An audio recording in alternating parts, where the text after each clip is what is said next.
Айбикени сыртынан көрүп мушкер кыз деп ойлобойсуң, бирок анын колуна көтөргөн спорттук баштыгы машыгууга бара жатканынан кабар берип турат. Здравствуйте, тренер. Как вы? Здравствуйте, спасибо, хорошо. Я пойду переодеваться? Хорошо. Айбике Исаева 19 жашта. Учурда тай бокс менен машыгат.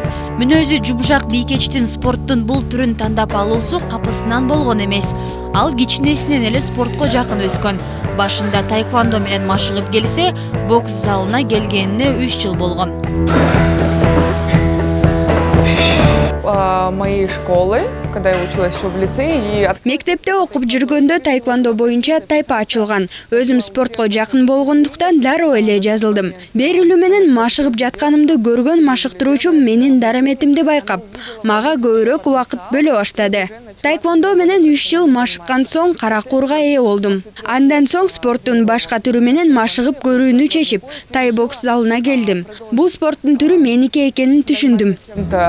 Еще помимо этого, но с таэквондо уходить не собиралась.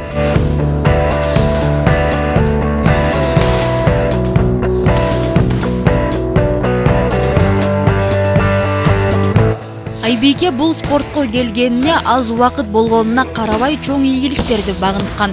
Өткөн жылдын март айында Бангкокто өткөн тай бокстун WMF версиясы боюнча 67 килограмм салмакта дүйнө чемпиону аталган.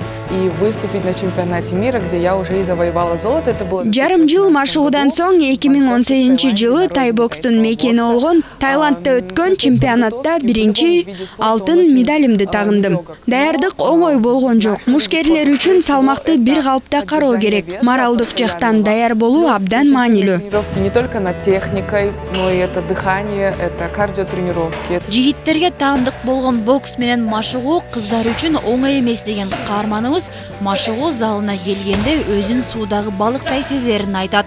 Аталган спорт түрү биринчиден өзүн коргоодо чоң жардамы тийсе, экинчиден ден соолугуң чың болот. Башка дагы бир топ пайдалуу жактары бар дейт каарманыбыз. Но да, именно вот эти вот какие-то моральные... Спорт алдыга максат койгонду үйрөтөт. Өзүңө болгон ишенимди күчөтөт. Физикалык жактан күчтүү болуп туруп, психологиялык жактан алсыз болсоң, жеңишке жете албайсың. Негизи эле спорт стресске же депрессияга кабылууга жол бербейт. Почувствовать, что ты готов на победу, что ты можешь выиграть. Мушкер кыздын ар дайым позитивдүү маанайда жүргөнүн байкоого болот. Бул нерсеге спорттун салымы чоң. Анын айтымында спорт менен машыккандар көбүнчө оптимист адамдар болушат. Тынымсыз кыймылда болуу деген сөз Айбикенин уранына айланган. Акмарал Аипова, Алтынбек Сакиев, Нью ТВ.